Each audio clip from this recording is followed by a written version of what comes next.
On va corriger cet exercice. Donc, on vous dit montrer que la probabilité de A bar, sachant que B est réalisé, est égale à 9 cinquièmes. Avant de se lancer dans les calculs, on va regarder est-ce qu'on peut lire cette probabilité dans l'arbre. Donc, celle-là, c'est la probabilité de B, sachant qu'on a réalisé A. Celle-là, c'est la probabilité de B bar, sachant que l'on a réalisé A. Sur cette branche, c'est la probabilité de B, sachant A bar. Et ici, c'est la probabilité de B bar, sachant A bar. Donc on constate que cette probabilité, on ne peut pas la lire dans l'arbre de probabilité. Donc ce que l'on va faire, c'est qu'on va devoir appliquer la propriété du cours, qui nous dit que la probabilité de A bar sachant B, c'est égal à, donc, à la probabilité de A bar et B. Alors, c'est la même chose, hein. Que vous ayez écrit P de B et A bar, c'est pareil que P de A bar et B. C'est exactement la même chose, hein. A et B, c'est pareil que B et A. Comme en maths, 5 fois 2, c'est pareil que 2 fois 5. Donc, écrire ça, c'est la même chose. Donc, P de A bar et B.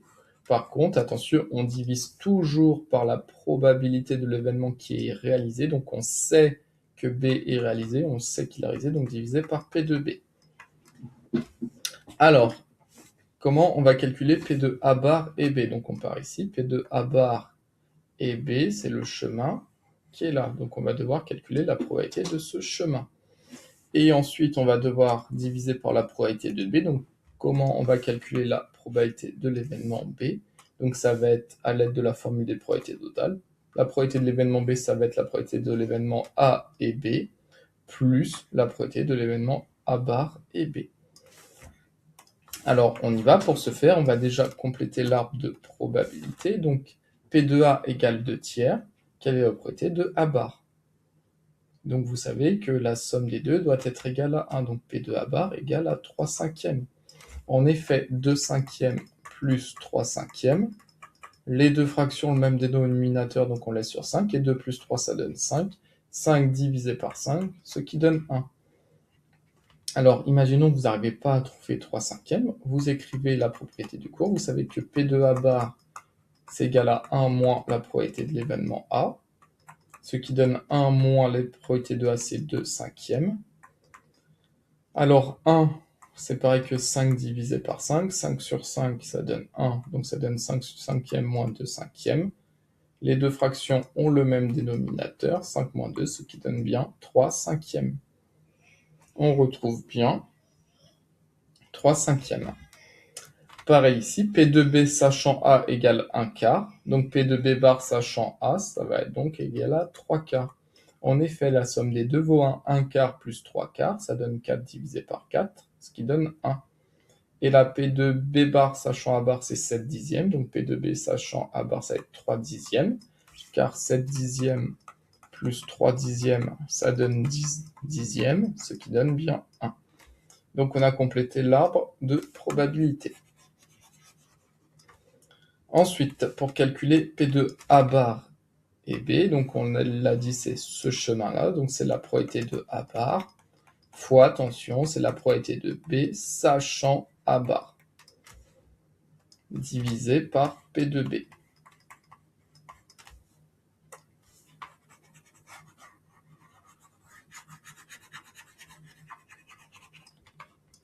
Ce qui donne, donc P de A bar, 3 cinquièmes, fois P de B, sachant A bar, 3 dixièmes, divisé par la probabilité de l'événement B.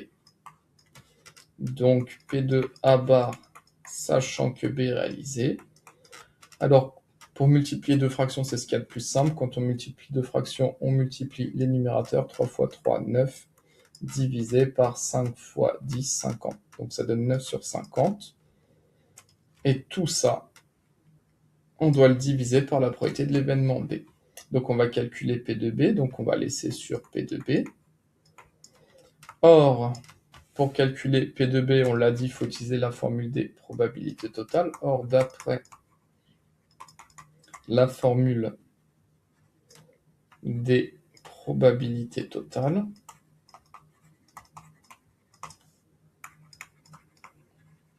on a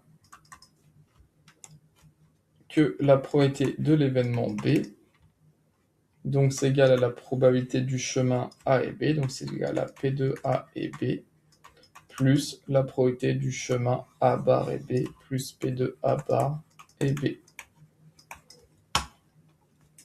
Donc P de A et B, c'est donc P de A, donc 2 cinquièmes, fois, attention, P de B, sachant que A réalisé, donc 1 quart, plus 3 cinquièmes, fois 3 dixièmes. On multiplie deux fractions en multipliant leur numérateur, 2 fois 1, 2 entre 5 fois 4, les dénominateurs entre 20, donc 2 sur 20 plus 3 fois 3, 9, 5 fois 10, 50. Et pour additionner deux fractions, il faut les mettre au même dénominateur. Donc là, on peut les mettre sur 100. Donc comment on peut les mettre sur 100? En multipliant par 5 au dénominateur, par 5 au numérateur. Et là, pour mettre sur 100, on va multiplier par 2 et par 2. Donc ça donne 10 sur 100 plus 18 sur 100, ce qui donne 28 sur 100. Et ça, on peut mettre sous forme réductible. 28 sur 100, 28, c'est 2 fois 14. 100, c'est 2 fois 50. Ce qui donne 14 sur 50. Et je vais laisser comme cela, quoique on aurait pu même aller encore plus loin. Et ça, on peut encore simplifier. Pour 14, c'est 2 fois 7. Et 50, c'est 2 fois 25. Donc ça donne la forme réductible 7 sur 25. Donc P de B égale 7 sur 25. Donc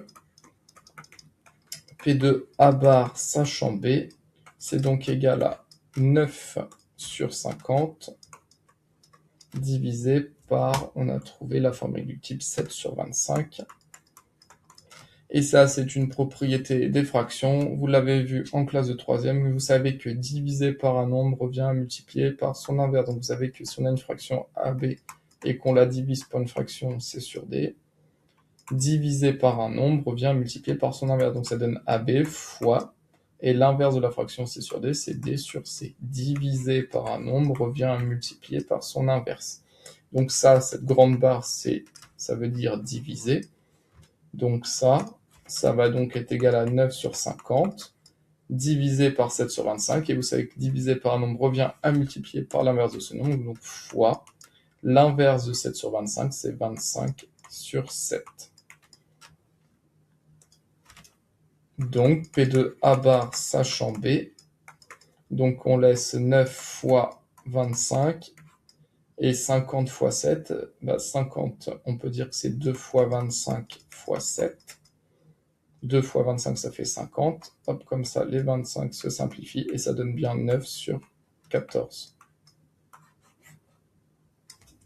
Tac. Et on aurait dû trouver 9 sur 50.